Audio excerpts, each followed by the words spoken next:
This is Adam King from Aliens Don't Ring Doorbells, and you're listening to Madness to Creation. Go ahead, say it. Welcome to the Madness to Creation podcast. This is Maddie. How are you? Hopefully you're doing well. Here at Madness to Creation, this is where self-care and music merge. And tonight, we have a very special interview.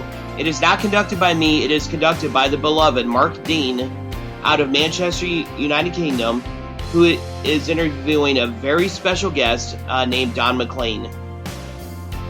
In this interview, Don McLean discusses the 50th anniversary of his smash hit American Pie, and he discusses so much more in regards to writing children's books and so on and so forth. And the cool thing about this is I have a connection to Don McLean in this, not directly, but the song American Pie, where it talks about this is the day that the music died. I grew up in that hometown of Clear Lake. It was the last concert where Buddy Holly, JP Big Bopper Richardson, and Richie Valens played their last show before they went on that fateful plane crash and crashed north of Clear Lake and passed away from the plane crash. The concert also featured legends such as Carl Bunch, Tommy Alsop, and country music legend Waylon Jennings. And it's one of those things, if you didn't grow up in Clear Lake, you don't really understand, but there is such a connection to that song. And every February, they have what's called the Winter Dance Party, and we get people from all around the world celebrating the music of Buddy Holly, JP Big Bopper Richardson, and Richie Valens. And we've had such amazing performers there. And it was incredible. It literally takes you back to the 1950s, where sock hops, the greaser jackets, the slicked back hair, and all that was so popular, where people were doing the twist by Chubby Checker, and so on and so forth. And not only that, but it wasn't just people from Iowa and in the area that went. I met people from the British Buddy Holly Society. People flew in from the United Kingdom, Japan, Belgium, and all around the world to go to this event. And having this man on this podcast means the world to me because of the hometown connection. So I really sincerely hope that you enjoy this interview that Mark Dean out of Manchester, United Kingdom did with Don McLean.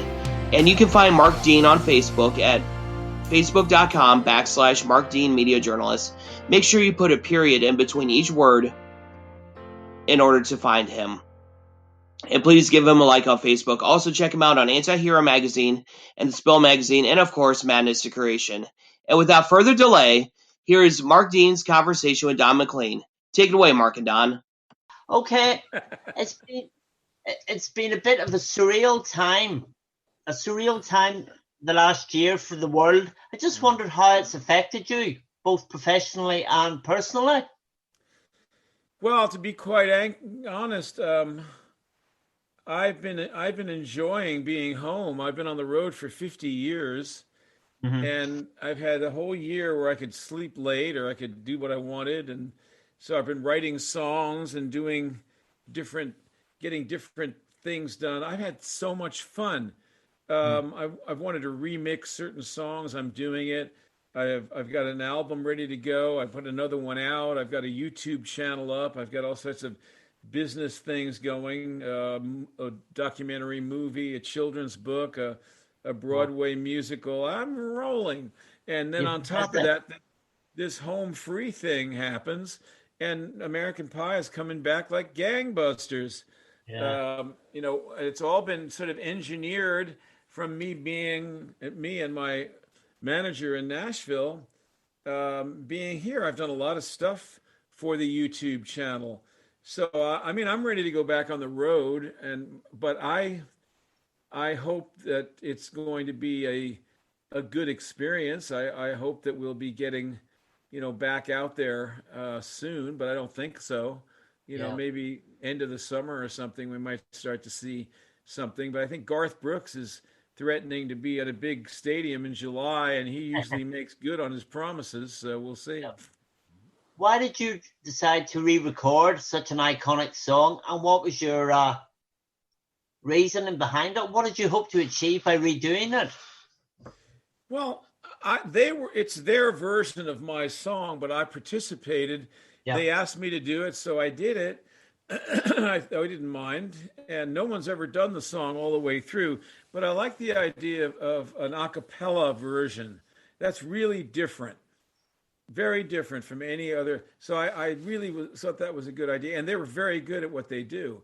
So I went along with it, and it turned out, better than I even thought it would. Really did. Yeah. The song was actually quite a long piece, quite a long piece of music, a long song for you to do. Is it the longest one you've done, or have you recorded something longer since? I'm not sure if Chain Lightning or Believers, one of those songs, was 8 minutes, but I'll say it's probably the longest, What about the composition of the song? Did it come together seamlessly in one session, or was it something that you had a little idea you had to come back to and maybe work at it over quite an extended period? Well, it took 3 months, but I could tell you a little bit so you can have some idea. I don't really know what I'm doing. I'll take any idea that interests me and follow it all the way until it's finished. And it might be a little song like Wonderful Baby or a long song like American Pie, but it's a conceptual thing that I do. And so I really am not a professional songwriter. I'm an inventor. I take these concepts, these ideas that I have that I think will make a good song, and then I go with it wherever it takes me, and it's in my head, so I don't really have to play the piano or anything. All I have to do is sing the song into the tape machine, and if I can't play it, somebody else will, or I can, for example, I wrote a song called The Statue, which is heavily orchestrated, and I can't play that song, but I sang it into a tape recorder. It's about the Statue of Liberty, and a very, very wonderful arranger, Kenny Asher, who had a hit with a song called Evergreen, which I think won an Oscar or something. I've known the guy since the 1960s. He orchestrated that. You should hear it sometime. It's a huge sounding string section that does this. It's all in my head. So I've actually thought about doing a symphony of some sort, or connecting songs with some sort of connections that are with the big string sections, and it would move into something else, that kind of thing, because it's in my head. What about that moment when you finally said, I've finished, I'm happy with that song? Did you get, well, obviously you couldn't get an idea of how big it was going to be, but did you get a sense of maybe a feeling that's pretty good, that's pretty special? It sure was for me. I mean, I thought it was really the album that I was so proud of, because American Pie was the centerpiece and it came last. Yeah. I had written all these other songs, and I said to myself, I really don't have what I want yet. And I'll tell you another thing that happens with me, maybe it happens with other songwriters, but I'm an album guy. I don't really think about singles. And I had about 8, 9, 10 songs, whatever. And they were all looking at me and thinking, they talk back to me and they say, we don't have what we need yet. We belong to something bigger than this. You've got to keep working. And I knew that. And then I had to have something big, they were saying, and I did it. And when I did it, they all made better sense, Everything influences the other stuff around it. Yeah. Boy, when I put that together, I achieved my goal, and it worked. When I listened to the record, it was always enjoyable. It felt good. It was round. It wasn't nasty. It was pushy. It pushed out. It moved like the wind. It's got to move and got to lift up and move. And it did by the force of the music and the lyrics. And I always thought of American Pie as my sort of half-assed version of Sergeant Pepper. I was trying, that was my masterpiece. And it's always been, I guess. Obviously, the success of the song has made you something. It's something to be obviously pretty proud of. But do you feel for all that you've done before and all that you've subsequently done, all that you're doing now, that it's overshadowed, maybe had a detrimental effect on anything else that you've done? I don't know. People just want to talk about that song rather than anything else, or most of it. I'm just glad they want to talk about something that's connected to me. I'm happy. I can't change things that I can't change. Yeah. And I certainly can't waste any of my life complaining about the fact that I'm fabulously wealthy and known all over the world. And that people buy my albums by the millions because people want to talk about American Pie. I just couldn't possibly do that. What other songs would you personally pick out from your musical career that have been, for you, a highlight outside of American Pie? Oh, I've made a lot of tracks Yeah. that I really love, and some of them I didn't write. I love, and you can hear it on YouTube. There's a version that I did on Chain Lightning of Lotta Lovin'. The Gene Vincent song? Yeah, yeah. That's probably one of my favorite tracks that I ever did with the Jordanaires. It's a cool track, man. It really is neat. And it's just a whole sound. I can't even describe it. You have to hear it. I love the songs on Headroom, the album I made. I like Prime Time, which I think is America as a game show. And it's funny because that album, 2 songs from that record, Do It Wrong and The Wrong Thing to Do, and that record did not sell. And yet I am very proud of Prime Time. But those 2 songs were taken by the rapper Drake, and he made a song called Do It Wrong, which I own 60% of. And he sold 4 million copies of that. And that's more than I sold of American Pie, I'll tell you that at the time, right off the bat. So I own that, part of that, with him. So there's people using my music for other things. So it's worth doing, always to get ideas out there, even if I'm not the one who particularly, gets the credit for it. What I do know is that I'm known for having unusual ideas and writing songs that are, and those kids are going over my stuff. They're listening to every record I ever made. Believe me, because they need ideas. And of course, Madonna did American Pie as well, which kind of harmed the old bank balance. Well, I love Madonna for doing that. She's my girl, she's terrific. And then she made that hot video with those lowrider blue jeans and everything.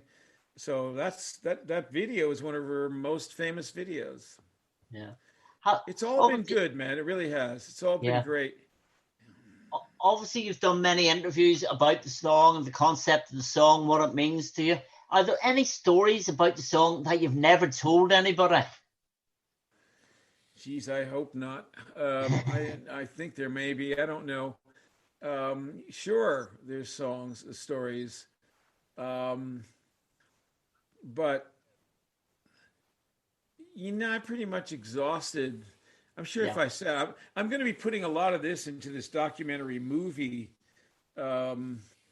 So, I probably, even if I had something, I might not say it here, but I'll tell you, taking the song around, the first thing that happened to me was I went on this massive tour of the world, and it brought me everywhere. I was somebody that hadn't been a lot of places, and all of a sudden I was going to hundreds of cities all over the world. So going along with the phenomenon of the record came this instant plane ticket, that took me to everywhere. So I got to meet folks in Ireland and Scotland and London and Holland and Israel and Manila, and oh my God, I mean, I was just going every place. It was a big deal for me because I was tired all the time. Yeah. And but I really like people. I like them. I empathize with their lives, and I'm just glad that if they like what I did, if it means something to them, the stories I get back, "And I Love You So" was at my wedding, or Vincent Yeah. was my father's favorite song, and I think of him whenever I hear it. And we used to listen together to American Pie when the kids were little, and now we listen now at Thanksgiving. We'll play it. It's great. I mean, Yeah. it makes me glad I did what I did with my life. Yeah.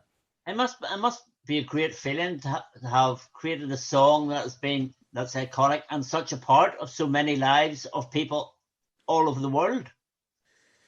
It certainly is, and American Pie is equivalent to probably a dozen normal number one records. Mm.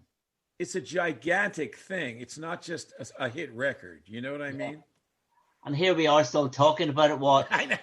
How many years later? 50 years later. Yeah. Just the final one. Sure. You've done many interviews. If Yeah. the roles were reversed, who would you like to interview? Maybe not even a musician, somebody that's inspired you, a hero, maybe. Golly, there's a lot of people around that I'd like to interview. I'd like to interview, just off the top of my head, Johnny Mathis, and ask him a lot of questions about his music and stuff. I'd like to interview. I wouldn't interview Paul McCartney or any of those big guys because they've been, interviewed so much. There's so much information about them. There's a guy named Thomas Sowell, who's a conservative black sociologist, and I'd like to talk to him. He's extremely intelligent, and he takes a very sane view of things that's based upon fact rather than emotion. I'd like to talk to him. I'd like to talk to Don Everly, actually, and ask him a whole lot of questions about what it was like being in that family, and being on the radio when he was 9 or whatever, and always with his brother and everything, and their odyssey. It's an odyssey. I had an odyssey, to get where I got to where I am. It's 50 years later. I look back on this. I did thousands and thousands and thousands of one-nighters all over the world, probably 22 or 23 world tours. I've put out maybe 40 albums. I've got gold and platinum all over this room here from people that have done my music. And all of a sudden now, this is a very interesting thing. This website has triggered a recounting of a lot of my music. And suddenly, I'm getting a triple platinum for the American Pie single. I've got a quadruple platinum for the American Pie album. They're going to be looking at the first albums I put out, Tapestry, Homeless Brother, Don McLean. Those are going to be gold or platinum albums on the wall. My recording career is suddenly come to life, and now you put on top of that this thing. Yeah. Do you still have hopes and dreams and goals? You've achieved so much, but what remains for you? What drives you still on? Well, I'm always interested in what tomorrow is going to bring. I wake up in the morning, and I'll be very frank. I ask God to help me be a good person, and to help me be kind to people, and think of things that I can do that will be helpful, and not be a jerk, which I can be. And I want to do that as much as I do that. And then I go through the day and see what kind of influence or some kind of something will come along that'll inspire me, or I'll put something, in the back of my head. I learn things all the time, and that's how I go through life. And then I'll reach a point where I want to create something, and I start working on that. And lo and behold, there's going to be another album this year of new songs. Well, I don't know where it came from.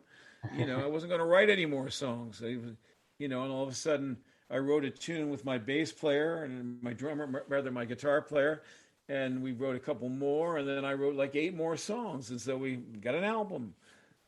So you're still obviously very focused on music, but outside of music, do you have any sort of interests or hobbies? Do you have any spare time, or is music just everything to you?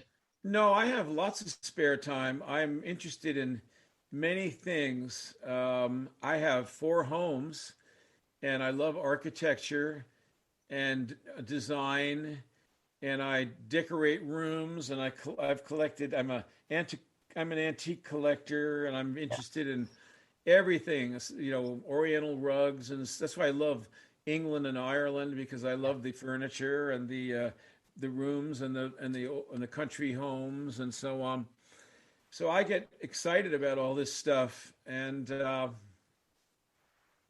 I have just many, many interests, and I'm always going kind of from one to the next. And I've even, my interest in the West. I even did a Western album, and if you look at it, you see it on the internet. The cover of that is half of a collage that I made myself. I got into using all these pictures of old Western stars, and I had this big, long piece of wood, and I cut them all out and I put them together in a certain way to create like almost a little movie or something. Yeah. And then I ended up using it. I had it for 20 years, and then I made the record, and I said I'm going to use that for the cover. Yeah. So I do stuff like that. Yeah. Don, it's been great. I gotta go. Thank you very much. Okay, well, I gotta go too. It was nice talking to you. Brilliant. Thank you very much. See ya. Bye. Bye.